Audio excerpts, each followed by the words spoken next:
Até sobre psiquiatria é um tema central da nossa conversa, mas ao mesmo tempo é uma especialidade que ainda tem algumas resistências. E tem uma frase sua que me chamou muita atenção, que fala o seguinte: a cannabis medicinal não tem volta, mas tem resistência.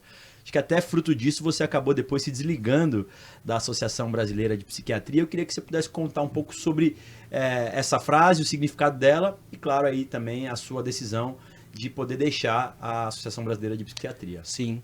Depois que eu volto de Israel, né, eu começo a estudar mais, começo a prescrever e começo a conversar com os colegas psiquiatras, né? E aí, no ano de 2019, eu era da ABP, inclusive era lá um presidente do Núcleo Roraimense de Psiquiatria. E no início de 2019, eu conversei com algumas alunas, se elas tinham interesse a gente fazer um trabalho, um questionário para poder aplicar lá no Congresso Brasileiro de Psiquiatria, que geralmente era no mês de outubro. E era no Rio de Janeiro, nesse ano de 2019. E aí a gente montou ali um questionário com 15 perguntas para saber a percepção dos canabinoides e do sistema endocannabinoide nos psiquiatras do Brasil. Montamos eram 15 questões e eu comecei a entrar em contato com a BP desde essa época para poderem autorizar. O que eles me falaram? Não, você precisa de uma autorização prévia do Comitê de Ética da sua universidade. Eu falei, não, vocês não estão entendendo, eu preciso primeiro de vocês para poder pedir aqui. Essa é a ordem legal das coisas. E eu confesso que eu achei muito estranho, porque numa entidade científica, que eles têm gente ali de universidade, eles sabem que é assim que funcionam. Caio, até a última hora, eles não tinham aprovado fazer essa pesquisa. Só que as meninas já tinham comprado a passagem. E elas foram comigo para o Rio de Janeiro e na porta do Congresso perguntaram, e agora, o que a gente faz? Eu falei assim, olha, vocês passam um termo de consentimento livre esclarecido, depois eu vou tentar pedir uma autorização que eles não me deram agora. Cheguei com o presidente da ABP na época, falei com ele o que estava acontecendo, ele falou assim, olha, você vai ter que fazer um pedido. Eu falei, estou fazendo esse pedido desde março e vocês me negando. Inclusive, o pessoal da Universidade de Roraima me conseguiu uma autorização excepcional que saiu ontem, tá aqui, mostrei para ele. Falou, não, agora só ano que vem. Eu falei, mas eram 2 alunas de Roraima, não é aqui do Rio de Janeiro, nem de São Paulo. Ano que vem. As meninas fizeram esse questionário, cada um com o termo de consentimento livre esclarecido, só que eu falei, eu não vou poder publicar isso porque não foi autorizado. Resultado, alguns meses depois, me proibiram de fazer, tá? Não publiquei nada. Alguns meses depois, eu recebo no meu e-mail, todos os associados da BP receberam um questionário com 10 ou 12 questões, e tinham questões que eu tinha feito naquele questionário que eles não deixaram aplicar, para as pessoas responderem no e-mail. Um ano depois, eu recebi um e-mail que eu estava sendo punido por uma falta ética grave por ter aplicado um questionário sem autorização deles. E não publiquei isso, eu só apliquei o questionário com cada um assinando. Agora eu vou contar para vocês, eu não posso publicar, mas eu posso falar uma coisa. De 105 pessoas que responderam, só uma pessoa tinha o mínimo conhecimento, eu digo mínimo conhecimento, de 60% do que a gente estava perguntando dele, coisas básicas, coisas básicas. E curiosamente era alguém que não era formado no Brasil, era o médico que era formado em Portugal. Então assim, será que é isso que eles estavam com medo de eu publicar? Só sei que depois daquilo não tinha mais condição de continuar na BP.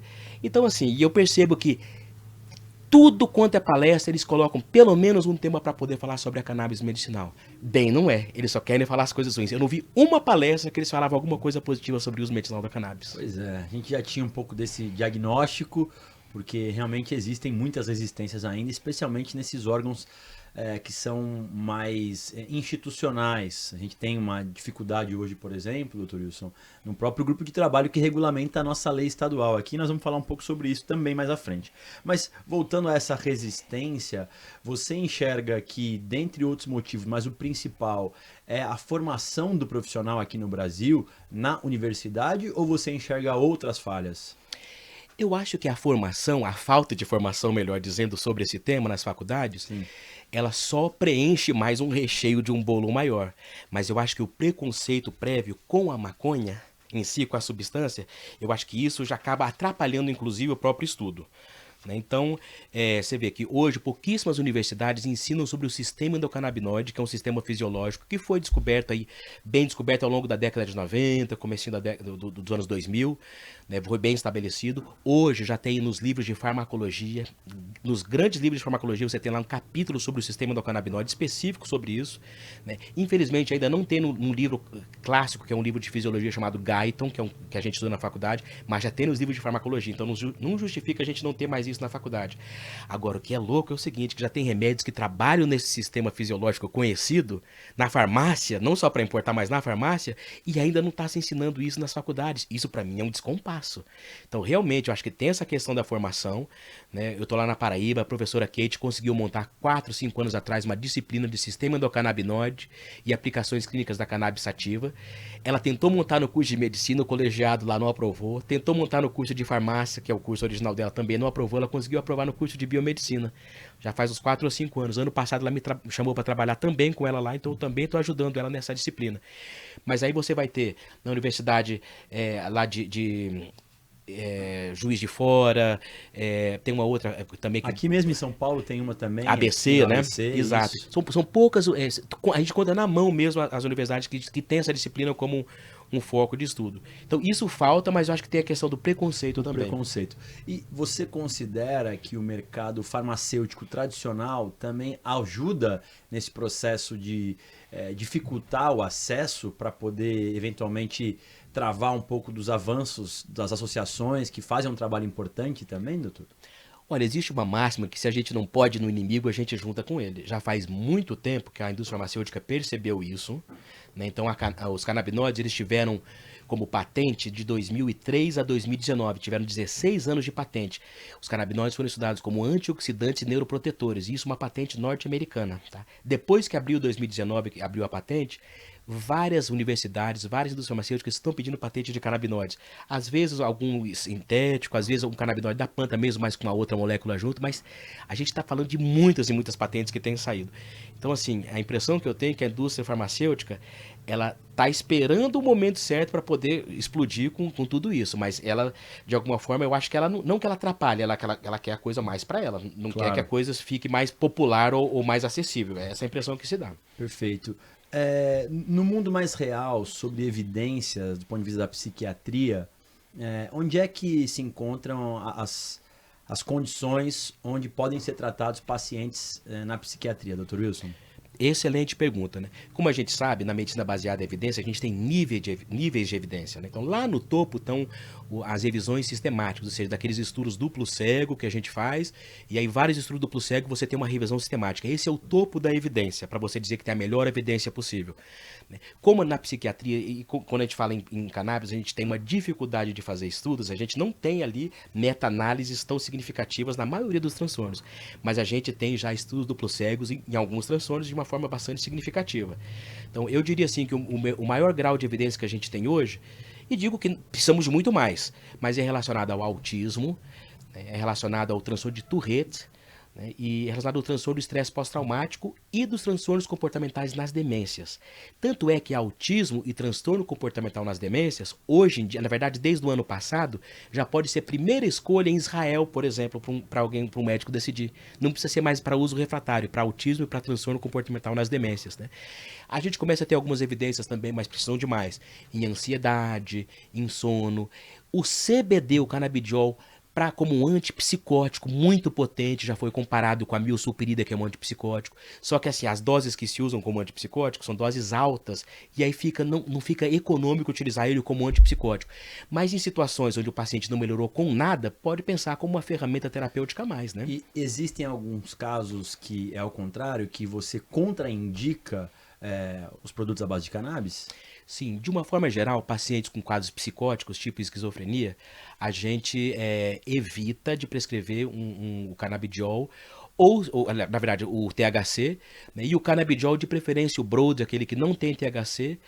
E em raros casos, a gente pode pensar com muito cuidado e muito acompanhamento, pensar um full spectrum que tenha menos de 0,3%.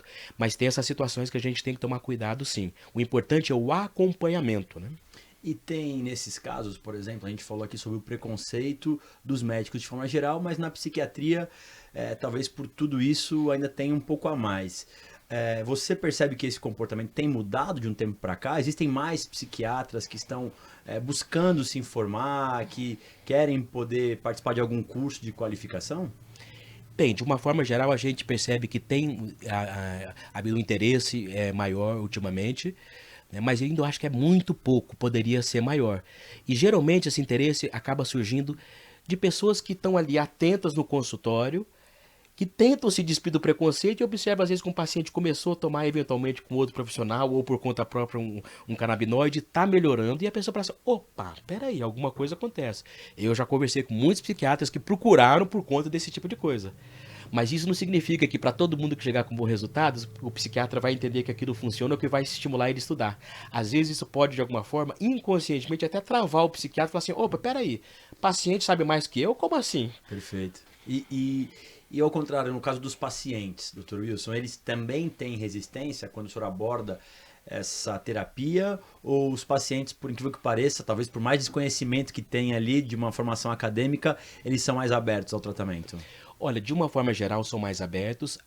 De uns anos para cá, talvez de uns 3, 4 anos para cá, começou a mudar um pouquinho, mas são abertos porque muitos procuravam como uma última alternativa, como uma situação de refratariedade mesmo, né? Então, a gente não percebia muita dificuldade, até porque muitos já procuravam, olha, fiquei sabendo, já tentei isso e aquilo, tudo que Vi na podia. televisão, né? Hoje Vi tem na muitas televisão, matérias. sim.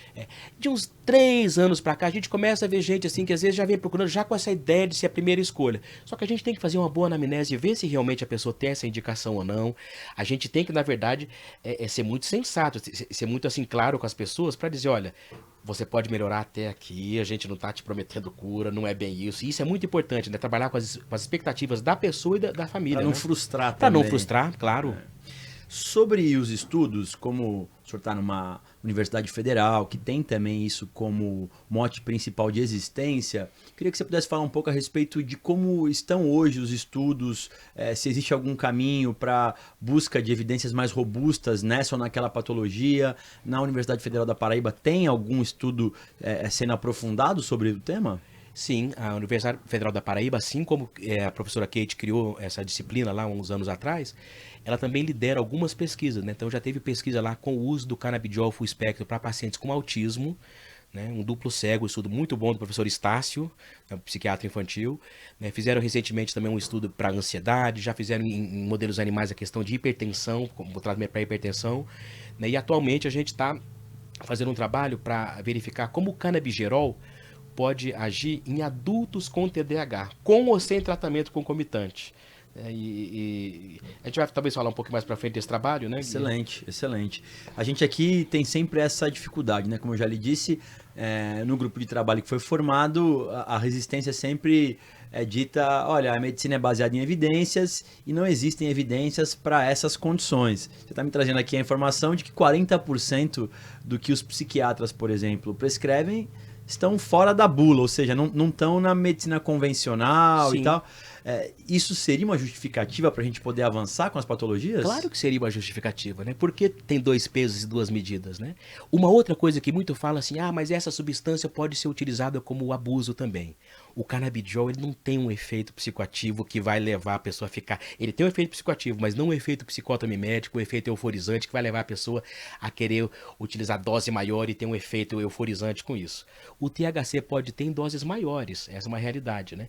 Então, assim, isso acontece com outras substâncias na psiquiatria, né? Todo mundo sabe que existe abuso do metilfenidato, né? Que é um psicoestimulante para o TDAH, da lixdexanfetamina, que também é um psicoestimulante, do zolpidem, que é um remédio hipnótico, né? Da própria ketamina, que é um anestésico que é utilizado também para tirar pessoas de depressão, isso, o uso hospitalar, mas que tem pessoas que fazem uso abusivo, ou seja, a desculpa de uso abusivo não pode se utilizar para poder falar assim, não, mas o paciente pode abusar. Isso pode acontecer com outras substâncias, então a questão é o manejo, é quem está acompanhando e o conhecimento dessa pessoa sobre isso. É uma terapia, doutor, isso que poderia dizer que assim, é trabalhosa para o médico, porque ela é muito individualizada, isso é praticamente um consenso. Sim. Em todo mundo que eu falei. E você crê que isso possa ser também algo que dificulte um pouco o profissional em prescrever? Porque assim, é algo que tem que ter um contato permanente com o seu paciente? Eu acho que pode até atrapalhar um pouco, mas hoje, com as ferramentas que a gente tem, inclusive de inteligência artificial de acompanhamento, pode deixar isso muito fácil, muito prático. Né? O Dr. Leandro Ramírez tem um trabalho bem interessante com acompanhamento de pacientes, que ele faz ali um QR Code, acompanha ele diariamente, os pacientes respondem. Então eu acho que isso pode ser sanado. Perfeito.